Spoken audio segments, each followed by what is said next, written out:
Kathasravanthi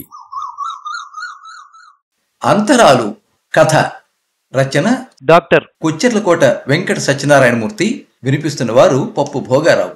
doctor Kocherlakota Venkata Satyanarayana Murthy గారు 18 September 1953 సంవత్సరంలో కోనసీమలో జన్మించారు. విద్యార్హతలు పిహెచ్డి ఫిజిక్స్, పిహెచ్డి ఫిలాసఫీ. ప్రస్తుత నివాసం విశాఖపట్నం. 1972 నుండి దాదాపు 50 సంవత్సరాల పైచిలకు అనేక విద్యాసంస్థల్లో భౌతిక శాస్త్ర బోధన, గుంటూరు రవి ట్యుటోరియల్స్, నారాయణ, చైతన్య విద్యా సంస్థలలో విశాఖపట్నం, హైదరాబాద్, ఢిల్లీ, బెంగళూరు నగరాల్లో పనిచేశారు. బెంగళూరులోని జైన్, రవిశంకర్, క్రైస్ట్ ప్రెసిడెన్సీ విశ్వవిద్యాలయాలలో పనిచేశారు.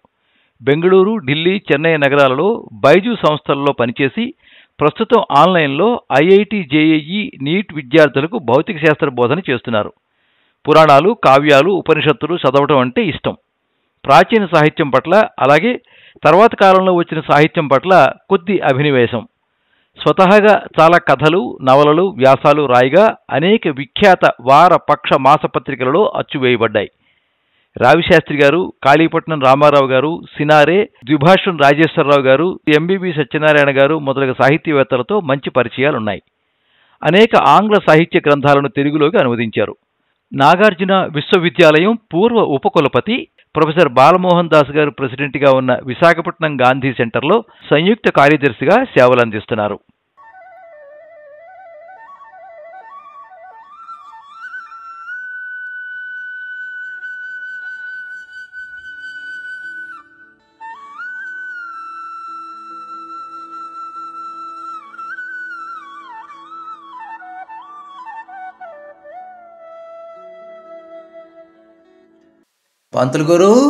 పంతులు గారు చేస్తున్న జపం ఆపి అటువైపు చూశాడు నిడదవోలు పంతులు.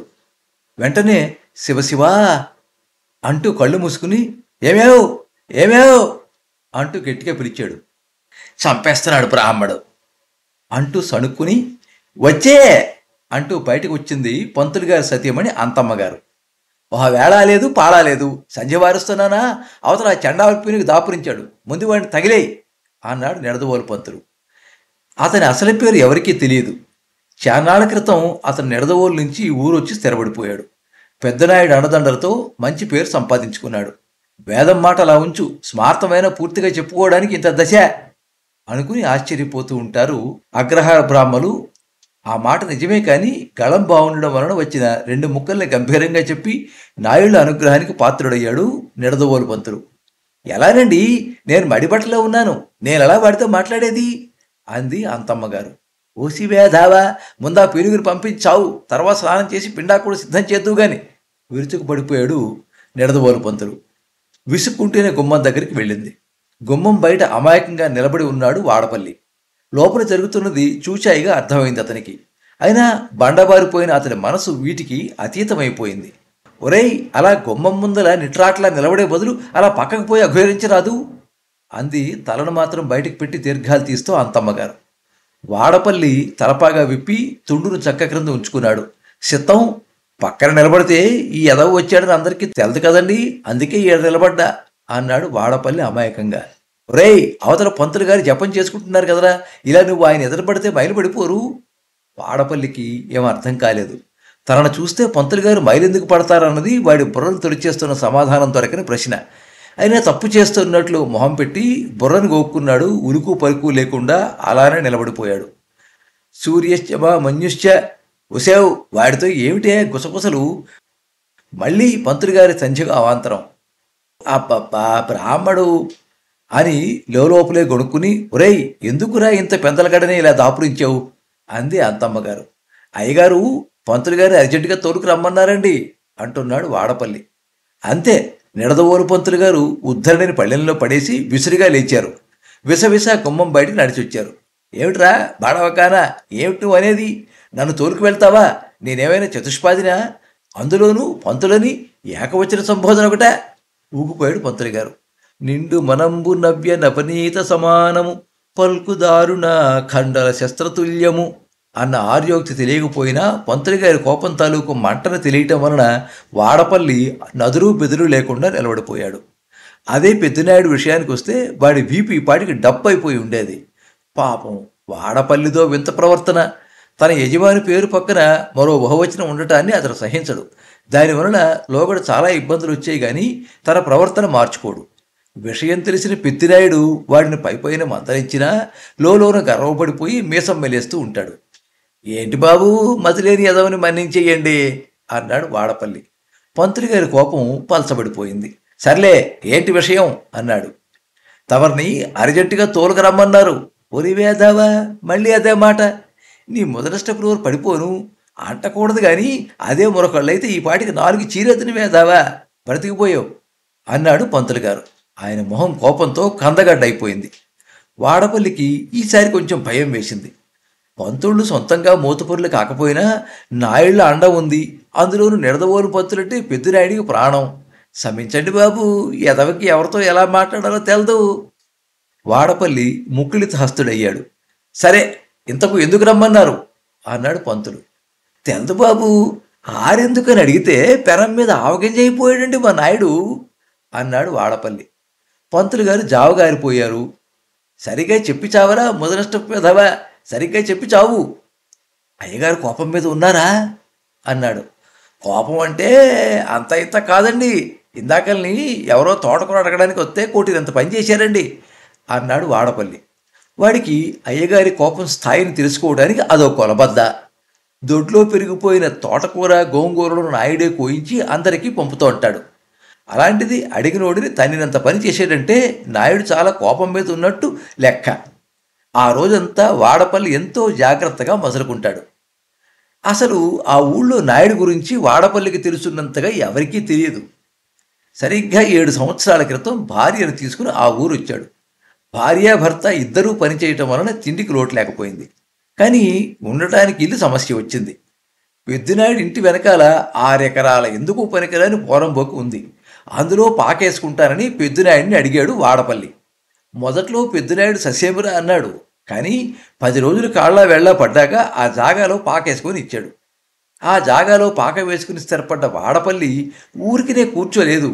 పనికెళ్ళొచ్చాక పెళ్ళంతో కలిసి ఆ జాగాని శుభ్రం చేశాడు. రెక్కలు ముక్కలు చేసుకుని పూలు పండ్ల మొక్కల్ని వేసి పెంచాడు. ఆ గ్రామం వాళ్ళకి పబ్లిక్ పాయఖానాల్లో ఉపయోగపడి పాములకు ఆటపట్టైన ఆ నేలంతా ఈరోజు బంగారం అయిపోయింది. వాడపల్లి పనికి మెచ్చి నాయుడు వాడినిక తన ఆంతరంగికుడిగా చేసుకున్నాడు. వాడపల్లి చెప్పింది విని పంతులు గారు కొంచెం భయపడ్డారు. సరే ఉండు వస్తోన్నా అంటూ లోపలికి వెళ్ళాడు. ఒరేయ్ వాడపల్లి, రాత్రి గంజి ఇంకా పారబోయలేదు, తాగుతావేంట్రా అంటూ ఒక ఇత్తడి గిన్నెతో బయటకు వచ్చింది అంతమ్మగారు. వాడపల్లికి ఆకలిగా లేదు.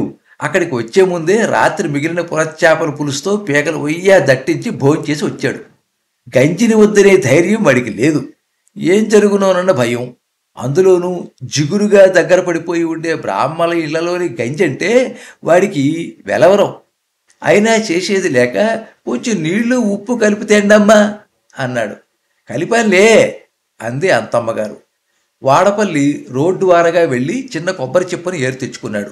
దానికంటిన మట్టిని దులిపి తుండుతో శుభ్రం చేసుకున్నాడు. అంతమ్మగారు చిప్పలో గంజి పోశారు. చిన్న మాగాయ ముక్కను వాడికి అందించారు. గంజి అంటే అసఖ్యం వేసినా మాగాయ ముక్కను చూస్తే వాడపల్లికి ప్రాణం లేచొచ్చింది. ఇష్టం లేకపోయినా మాగాయ నంచుతో గంజి తాగేశాడు. ఈలోగా పంతులు గారు బయటకు వచ్చాడు. నడు అన్నారు. పంతులు గారి వెనకే వాడపల్లి చేతులు కట్టుకుని నడవడం ఆరంభించాడు. అతడి మెదడులో అనేకమైన ప్రశ్నలు జోరీగల్లా గింగిరీలు కొడుతున్నాయి. చాలా కాలంగా వాటికి సమాధానాలు తెలుసుకోవాలని అతని ఆరాటం. కానీ సమయం కలిసి రావడం లేదు. ఈసారి ఎలాగైనా ధైర్యం చెయ్యాలని నిశ్చయించుకున్నాడు. ఆ ఆలోచన రాగానే వాడపల్లి ఇక తాత్సారం చెయ్యలేదు. అయ్యగోరు, తమరిని ఒకటి అడుగుతా, కోపగించుకోరు కదా అడిగాడు. అసుంటా అఘోరించు విసుక్కున్నాడు పంతులు. అయ్యా, మమ్మల్ని తాకితే తమరికి ఏమవుతుందండి? పంతులు అతడిని కోపంగా చూశాడు. ఒరి వేదావా, మేము రౌరవాద నరకాలు పట్టిపోతాం, మళ్ళీ జన్మలో నీలా పుడతాం అన్నాడు. అదేంటి బాబు అలాగంటారు? మొన్న అంబేద్కర్ పండగలో మా కుర్రోళ్ళు అందరి రక్తం ఒకటే, అందరూ ఒకలానే పుట్టారు, అందరికీ 2 చెవుల మధ్యన బుర్ర, 2 కాళ్ళు, కళ్ళు, చేతులు. నోర్మొయ్యిరా వేదావా, నోర్మొయ్యి. అసలు మళ్ళీ జన్మలో నువ్వు మనిషిగా కూడా పుట్టవు. పోనీలే బాబు, మనిషి కన్నా జంతువుగా పుడితేనే బాగు, దానికి అంటూ ఉండదు. అది సరే కాని బాబు, మరి మా రక్తం ఎదవదు అనుకోండి, మరి మేము పితికిచ్చిన పాలన తమరు ఎలా పుచ్చుకుంటున్నారు బాబు? పాలకు మైలు లేదురా. ఓహో, జంతువుల రక్తానికి మైలు లేదన్నమాట. అదేంటి? మరి కాదా అండి బాబు, గొడ్డు రక్తం బయటకు వస్తే పాలవుద్ది. పంతులు గారికి ఉన్నట్టుండి పలమారింది. నోరు మొయ్యరా అన్నాడు సర్దుకున్నాక.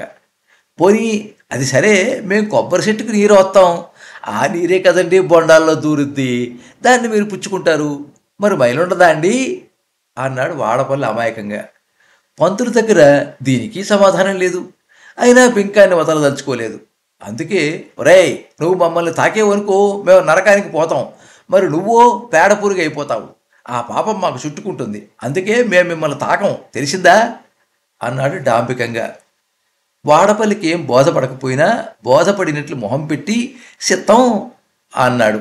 అలా అన్నాడే గాని అతడి సందేహ నివృత్తి కాలేదు. ఈ విషయం పంతులకు కూడా తెలుసు. కానీ పెద్దల నుండి వచ్చే ఆచారాలను ఎలానో అలా రక్షించుకోవాలనే తపన అతడిని మరి మాట్లాడనివ్వలేదు.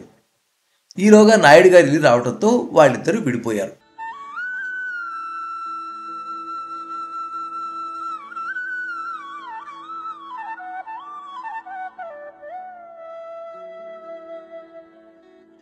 ఏటిగట్టుకు కొంచెం యువతలుగా ఉన్న అమ్మవారి గుడి ఎదుట ఆర్టీసీ బస్సు ఆగింది. అదే ఆ ఊరు బస్టాండ్ అనవచ్చు. బస్టాండ్కు కొంచెం అవతల మాలపల్లి, కొంచెం ముందుకు వెళితే పెద్ద చెరువు. చెరువుకు ఒకవైపున రాజులు, మరొక వైపున గొలలు, ఇంకా ముందుకు వెళితే అగ్రహారం. అగ్రహారం ముందు 10 గడపలు కోమట్లవి, మిగిలినవి బ్రాహ్మలవి. అగ్రహారం దాటితే నాయుడుపాలెం తర్వాత మరికొన్ని ఇళ్ళు. అక్కడ చాలా కులాల వాళ్ళు ఉన్నారు. స్వాతంత్రం వచ్చి ఇన్ని దశాబ్దాలు గడిచినా ఆ గ్రామం కుల వ్యవస్థకు మారుపేరు. కానీ విచిత్రం ఏమిటంటే, కుల వ్యవస్థ ఉన్నా ఆ ఊళ్ళో కుల కజ్జాలు మాత్రం లేవు. కులాల వారీగా కాపురాలు ఏర్పరచుకోవటం వల్లనైతేనేమి, గుత్తాధిపత్యం నాయుళ్ల చేతిలో ఉండటం వల్లనైతేనేమి, వారంటే భయం వల్లనైతేనేమి, ఏది ఏమైనా కొట్లాటలు లేకపోవడం విశేషమే. అది ఆ ఊరికి వచ్చే ఆఖరి బస్సు. అందులోంచి నెడదవోలు పంతులు దిగాడు. అంతా చీకటిగా ఉంది. సన్నగా తుంపర్లు పడుతున్నాయి. ఉదయాన్నే నాయుడు తనను పిలిచి ఆయన కూతురు సంబంధం గురించి చెప్పాడు. వెంటనే తను పాలెం పోయి పెళ్లివారితో మాట్లాడి వస్తున్నాడు. పెళ్లివారు 2 రోజుల్లో పిల్లను చూడ్డానికి వస్తామన్నారు. విషయాన్ని నాయుడికి చెప్పేయాలని ఆత్రపడిపోతున్నాడు పంతులు. పొద్దున్నెప్పుడో తాగిన కాఫీ, కడుపులో ఎలుకలు పరిగెడుతున్నాయి. అయినా నాయుడు ప్రాపకం కావలసిన వాళ్లకు ఇవేమీ అడ్డం రావు. సంబంధం శాన్నాళ్లుగా నలుగుతోన్నా తను కలుగు చేసుకుంటే గాని ఓ కులిక్కి రాలేదు. నాయుడు తప్పక సంతోషిస్తాడు. అందుకే హుషారుగా అడుగులు వేస్తూ ముందుకు వెళుతున్నాడు పంతులు. పంచాయతీ ఆఫీస్ దగ్గరికి వచ్చాడు పంతులు. అక్కడ ఉన్న రావి చెట్టు కింద నుండి ఒక కుర్రాడి ఏడుపు వినిపించడంతో అటు వెళ్ళాడు పంతులు. చెట్టు కింద 3 ఆకారాలు కనిపించాయి. 2 ఆకారాలు ఏడుస్తున్న ఆకారాన్ని సముదాయిస్తున్నాయి. పంతులు ఆశ్చర్యపోయాడు. ఇంత రాత్రి వేళ చినుకులు పడుతున్నప్పుడు ఈ చెట్టు దగ్గర ఎవరబ్బా అనుకుని, ఎవర్రాది అన్నాడు. ఆ గొంతును గుర్తుపట్టి, దండాలయ్యా అంది చెట్టు కింద ఉన్న ఒక ఆకారం. ఎవరది?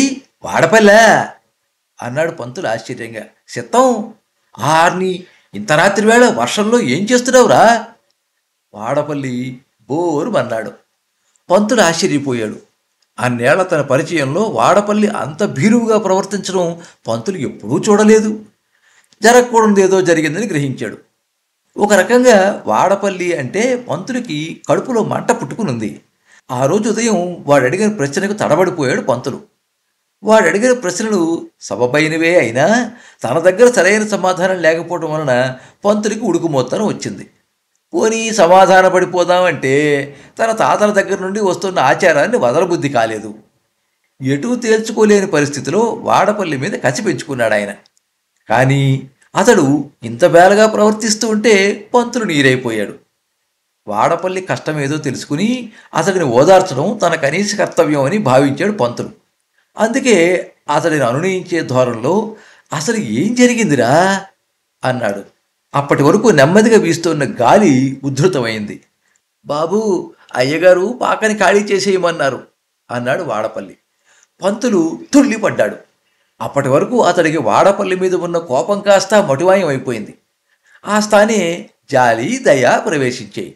అదేంటిరా, ఉన్నట్టుండి అలా ఎందుకయింది అన్నాడు. అతడి గొంతులో ఆర్ద్రత ప్రవేశించింది. చిత్తం ఆరిదైనా మీద లేకపోయింది. అది కాదురా వెధవా, సరిగ్గా చెప్పాడు. వాడపల్లికి తెలుసు తనను ఎవరూ ఆదుకోలేరని. ఆ గ్రామంలో పెద్దునాయుడికి ఎదురు చెప్పే మగాడు లేడనేది నగ్న సత్యం. అయినా పాక వదిలి బయటకు వచ్చాక మొట్టమొదటిసారిగా తనను అనునయించి మాట్లాడింది పంతులు గారు మాత్రమే. అందుకే అతనిలో పంతులంటే భక్తి అంకురించింది. తన వాళ్ళందరినీ కాళ్ళ వేళా పడి బ్రతిమలాడాడు. ఒక్కరూ ఆదుకోలేదు. పంతులు కూడా తనను ఆదుకోలేడని అతనికి తెలుసు. అయినా తనను గురించి తెలుసుకోవాలని ఆత్రపడే మనిషికి తన కష్టాన్ని మనసు విప్పి విన్నవించుకోవాలని నిశ్చయానికి వచ్చాడు వాడపల్లి. చిత్తం తమరికి తెలందేముందండి, ఈ ఊరుకు వచ్చేటప్పటికి నాకు మొల్లో గోచి ఒక పెళ్ళాం తప్ప మరేటో లేదండి. ఇప్పుడు అంతే. అప్పటికీ ఇప్పటికీ నాకు పెరిగిందల్లా 5 ఏళ్ల మా ఈరిగాడే. ఈ ఊరు వచ్చిన కాడ నుండి ఈ ఏళ్ళ దాకా నాయుడు గారు పోరం పోకును సాగు చేస్తానే ఉండాను. పళ్ళ చెట్లు వేశాను. నా కర్మకాలి అవి విరగ్గాశాయి. అదేంటిరా, నీ చెయ్యి మంచిది కాబట్టి అవి విరగ్గాచేయి. మధ్యన కర్మ అంటావేంటి? కర్మ కాకపోతే మరేటి బాబు, మన చెట్లకు కాసినట్టు ఈ పొలిమేరలు ఎవరి చెట్లకు కాపు కాయలేదంట. అందుకు ముచ్చటపడి కలికిటేరు ద్వారా ఆ జాగాని మాదలో మరేదో కింద ప్రకటించేశారట. ఏదో బహుమతి కూడా ఇస్తారట. మరైతే ఇంకేమిరా? అదే నా కొంప మూసిందండి. నేను కానీ ఆ పాకలుంటే నా పేరు పేపర్లో పడిపోద్దంట. అందుకని నన్ను ఆడ నుండి తగిలేశారు. ఐగోరు పాకలో మంచం వేసుకుని తొంగున్నారండి. పంతులకు తెలియకుండానే పిడికిళ్ళు బిగుచుకున్నాయి. నాయుడంటే అదో రకమైన ఇది బయలుదేరింది. ఒరే వెంగళాయి, మరి అతడు నిన్ను పొమ్మంటే పోవటమేనా? ఇంతకాలం వెట్టి చాకిరీ చేసావు కదరా అన్నాడు. వాడపల్లి గొల్లు అన్నాడు. అడిగాను బాబు, అయ్యయ్యో బ్యాంకు కాగితాలు చూపెట్టారండి. దాని మీద 10 ఏళ్ళు చిల్లర అప్పయిందంటండి. అది 6 తీరుస్తానన్నారు. అది 6 తీరుస్తానన్నారు. ఎదురు తిరిగితే కూడా నేనే తీర్చాలంటండి. బక్కోండి, నా వల్ల చెప్పండి. అందుకే ఎదురు చెప్పకుండా వచ్చేసాను అన్నాడు. అదేంట్రా, నువ్వు 10,000 అప్పు చేసావా? అదే బాబు, 2 ఏళ్ల క్రితం ఆ జాగా నాకు అతనికిచ్చి బ్యాంకులో నా పేర 20 ఏళ్ళు తీశారండి. ఇది దాని బాపతండి. పంతులు చాలా బాధపడ్డాడు. మరి ఉన్నట్టుండి ఖాళీ చేసి ఎక్కడికి పోతావురా అన్నాడు. వాడపల్లి గొంతు పట్టేసింది. ఏం మాట్లాడలేకపోయాడు. పంతులు అతడి పరిస్థితిని గ్రహించాడు. అయితే ఒక పని చెయ్యరా అన్నాడు. చిత్తం అన్నాడు వాడపల్లి భక్తిగా. లంకను ఆనుకుని నాకు 3 ఎకరాలుంది. బ్రాహ్మణ వ్యవసాయం. నీకు తెలియనిదేముంది చెప్పు. రాను రాను అది బంజరైపోతోంది. ఈ మధ్యనే దాని మధ్య చిన్న దెబ్బేయించి పాకేశాను. 2 జతల ఎడ్లను కొందామనుకుని ఆగిపోయాను. ఇప్పుడు ఆ పాక పోయింది. నీకు అభ్యంతరం లేకపోతే అందులో ఉండు. వానలకు కాయదనుకో, అయినా చెట్టు కింద కంటే నయం. 4 రోజులు పోయాక ఎవరినైనా అడుగుతాను, బాగు చేసుకుందువు అన్నాడు పంతులు. వాడపల్లి సంతోషం పట్టలేకపోయాడు. దూరంగా నేల మీద పడుకుని పంతులకు సాష్టాంగ నమస్కారం చేశాడు. తన కృతజ్ఞతను తెలుపుకున్నాడు. పిచ్చి వెధవా, లే, వేగిరం వెళ్ళు, మళ్ళీ వాన ముంచుకొస్తుంది అన్నాడు పంతులు. వాడపల్లి లేచాడు.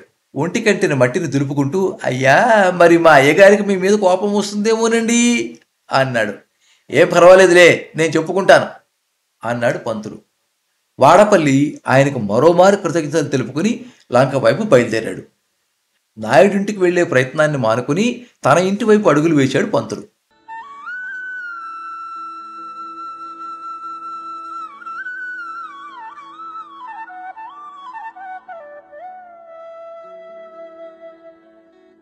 నాయుడు గారి అమ్మాయి పెళ్ళయి 2 నెలలయ్యింది. పెళ్లి తర్వాత తతంగాలు అన్నీ నిడదవోలు పంతులు చేతి మీదుగానే జరిగిపోయాయి. దాంతో పంతులకి ఆ ఊళ్ళో గౌరవం మరీ పెరిగిపోయింది. అగ్రహారం అతని అదృష్టానికి అసూయపడింది. నిడదవోలు పంతులైతే చాలా సంబరపడిపోయాడు. ఈ మధ్యనే పురాణ పఠనం కూడా మొదలుపెట్టాడు. ఏమండి, భోజనం పెట్టాను, వస్తారా? వంటింట్లోంచి పిలిచింది అంతమ్మగారు. వచ్చే అంటూ చేతిలో ఉన్న పంచాంగాన్ని పడేసి లేచి నిలబడ్డాడు పంతులు. అంతలో నాయుడు గారి పనోడు ప్రత్యక్షమయ్యాడు. లోపలికి వెళ్ళబోయిన పంతులు అతన్ని చూసి ఆగాడు. ఎరా అన్నాడు. అయ్యగారు మిమ్మల్ని ఎంబడే రమ్మన్నారండి అన్నాడు. పద అంటూ చెప్పుల్లో కాళ్ళు దూర్చాడు పంతులు. అయ్యో, అన్నం వడ్డించేశానండి అంటోంది అంతమ్మగారు. ఇప్పుడే వచ్చేస్తా అంటూ బయటికి వెళ్ళాడు పంతులు. వాళ్ళు వెళ్ళేటప్పటికీ అప్పుడే భోంచేసినట్టున్నాడు. అరుగు మీద కూర్చుని చుట్ట చుట్టుకుంటున్నాడు. తన ఇంటి వైపు వస్తున్న నెడదవోలు పంతుల్ని చూసి, నమస్కారం పంతులు గారు, రండి అన్నాడు. పంతులు అరుగు మీద ఉన్న చాప మీద కూర్చున్నాడు. సెలవియ్యండి అన్నాడు. ఏం లేదండి, మా అల్లుడితో పాటే శాస్త్రి అని ఓ కుర్రాడు చదువుకున్నాడట. వాళ్ళది పండిత కుటుంబం, కానీ పూట గడవడమే కష్టంగా ఉంది అని చుట్ట వెలిగించుకోవటంలో మునిగిపోయాడు. పంతులు ఓపిగ్గా కూర్చున్నాడు. నాయుడు తనకిదంతా ఎందుకు చెబుతున్నాడో అతనికి బోధపడలేదు. ఆ కుటుంబాన్ని ఎలాగైనా ఆదుకోవాలని మా వాడి తపన. చిత్తం, తమరు తలుచుకుంటే అదంత భాగ్యం. నాయుడు అలవోకగా మీసం మెలివేశాడు. అందుకే నేను ఒక నిర్ణయానికి వచ్చాను అన్నాడు. చిత్తం, సెలవియ్యండి. ఆ కుటుంబానికి మా ఇళ్ల పౌరోహిత్యాన్ని అప్పచెబుదాం అనుకుంటున్నాను అన్నాడు నాయుడు తాపీగా. పంతుడికి దాదాపు కళ్ళు తిరిగాయి. తన చిన్నతనం నుండి నాయుళ్ళు పౌరోహిత్యం తనే చేస్తున్నాడు. ఇప్పుడు అర్ధాంతరంగా పౌరోహిత్యం పోతే తనకదేం కాను. పోని బయటెక్కడైనా బతికేద్దామా అంటే తనేం ఉద్దండు కాడు. అలాగని నాయుడిని ఎదిరించే ధైర్యం తనకు లేదు. నాయుడు ఒక నిశ్చయానికి వచ్చేస్తే ఇక దానికి తిరుగుండదు. ఇక ఆ విషయం అతనితో వాదించి సుఖం లేదు. అందుకే చిత్తం, తమకు తోచింది చెయ్యండి అన్నాడు. సరే, సంతోషం, మీరు 4 రోజుల్లో ఇల్లు ఖాళీ చెయ్యండి అన్నాడు నాయుడు. ఈసారి పంతులు నెత్తిన బాంబు పడ్డట్టయింది. 2 నిమిషాల వరకు నోట మాట రాలేదు. ఆ ఇంటిని తన సొంత ఇంటిలా భావించి తను మరో ఇంటి ప్రయత్నం చెయ్యలేదు. లేకపోయినట్లయితే అగ్రహారంలో తన ఇల్లు కట్టుకోలేకపోయేవాడు కాడు. ఇప్పుడు చూస్తే నాయుడు 4 రోజుల్లో ఖాళీ చేయమంటున్నాడు. అలా అయితే ఇప్పుడు తన సంసారం రోడ్డెక్కాల్సిందే. ఇప్పుడు ఎలా? ఎంతసేపటి నుండి పంతులు నోటి నుండి మాట రాకపోయేసరికి, ఏంటండి పంతులు గారు, ఏం మాట్లాడరు అన్నాడు నాయుడు.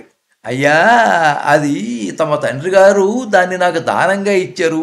ఇప్పుడు మీరు దాన్ని తిరిగి తీసుకోవడం భావ్యమా చెప్పండి. అందులోనూ నేను దాని మీద ఇంతవరకు చాలా పెట్టుబడి పెట్టాను అన్నాడు పంతులు భయపడుతూనే. నాయుడు చుట్ట కొరికి తుపుక్కుని ఉమ్మాడు. చూడు పంతులు, నేను ఆ ఇల్లు నా సొంతానికి తీసుకోవడం లేదు, ఒక పేద కుటుంబాన్ని ఆదుకోవటానికి. ఇక నువ్వు దాని మీద పెట్టిన పెట్టుబడి అంటావా? ఇంతకాలం నువ్వు ఆ ఇంట్లో ఉన్నదానికి సరిపోయింది. ఇంకేం మాట్లాడక, అవతల నాకు పనుంది అంటూ లేచి నిలబడ్డాడు నాయుడు. అతని స్వరంలోని తీవ్రతను గుర్తించాడు పంతులు. చేసేది లేక అతడి దగ్గర సెలవు పుచ్చుకుని అగ్రహారానికి బయలుదేరాడు. ఇంటికి వెళ్లకుండా అగ్రహారం అంతా కలిగి తిరిగాడు. తలదాచుకోవడానికి తనకు చిన్న పంచనిమ్మని అందరి కాళ్లా వేళ్లా పడ్డాడు. అందరూ మొండి చేయి చూపించారు. బాగా కావలసిన వాళ్ళు కూడా, నీకు తెలియని దేవుంది చెప్పు, ఇల్లు మాకే చాలటం లేదు, సర్దుకోవడం కష్టం అనేశారు. చేసేది లేక ఉసూరుమంటూ ఇంటికి తిరిగి వచ్చాడు. ఇంటి అరుగు మీద పెళ్లికెదిగిన పిల్ల పార్వతి, పైటలకెదిగిన పద్మిని కూర్చుని ఉన్నారు. లోపలికైనా వెళ్లకుండా బయట కుర్చీ మీద కూలబడ్డాడు. నెమ్మదిగా జరిగిన విషయాన్ని భార్య చెవుని వేశాడు. ఆమె గొల్లు బంది. సాయంత్రం అవుతోందనగా వాడపల్లి వచ్చాడు. విషయం తెలుసుకుని విలవిల్లాడిపోయాడు. అంతా బ్రహ్మరాతరా, దాన్ని మార్చటం మన తరం కాదు అన్నాడు పంతులు. మీరు భూలోక బెమ్మలు కదా బాబు, మీకు కూడా కష్టాలేనా అన్నాడు వాడపల్లి. చెళ్ళుని చెర్నకోల తగిలినట్టు అనిపించింది పంతులకి. నిర్వేదంగా నవ్వాడు. అయ్యా, తమరేం అనుకోనంటే. పర్వాలేదు, చెప్పు. అయ్యా, నేనుండే పాక చాలా బాగుందండి. మా ఇంటిది నేను కలిసి దాన్ని మా ఇదిగా తయారు చేశాం. ఈ ఏళ మేము స్నానాలు చేసి ఇల్లంతటినే పాలతో కడిగేస్తాం. తమరు ఆడకొచ్చేయండి అన్నాడు వాడపల్లి. వాడపల్లిని పంతులు ఆప్యాయంగా చూశాడు. మరి నువ్వెక్కడుంటావు అన్నాడు.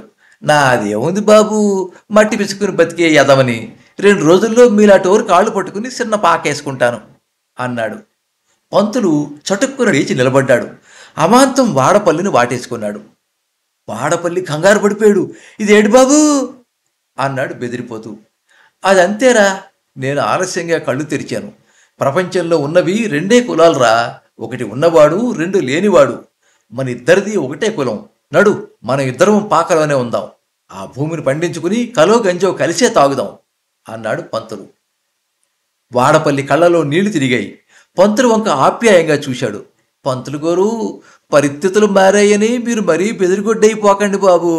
మీరు అగ్రహారపోళ్ళు, నాతో కలిసి ఉంటే మీ పరువేం గాను. మిమ్మల్ని ఏలేశారనుకోండి, మీ బతికేం కానండి. అయినా మీరు నాతో కలిసి ఉండడం వలన ఈ కులాలు పోవండి. మీరు మారారు, నాకు అదే చాలండి. మీరు నా స్థాయికి జారిపోని అవసరం లేదు, నన్ను పైకి రానియండి. అసుంటా అసుంటా అంటూ మమ్మల్ని చిన్నసూపు చూడకుండా ఉంటే అదే చాలు. 2 రోజుల్లో పాక ఖాళీ చేసేస్తాను, వచ్చేయండి. మగసాయం గురించి బాధపడకండి. ఈ వాడపల్లి రకతం చిమ్మైనా సరే మీ భూమిని బంగారం చేస్తాడు. వెళ్తానయ్యా అంటూ పంతులు చెప్పే సమాధానం గురించి చూడకుండా వెళ్ళిపోయాడు వాడపల్లి. అలా వెళ్ళిపోతున్న వాడపల్లికి 2 చేతులు జోడించి నమస్కారం పెట్టాడు పంతులు గారు.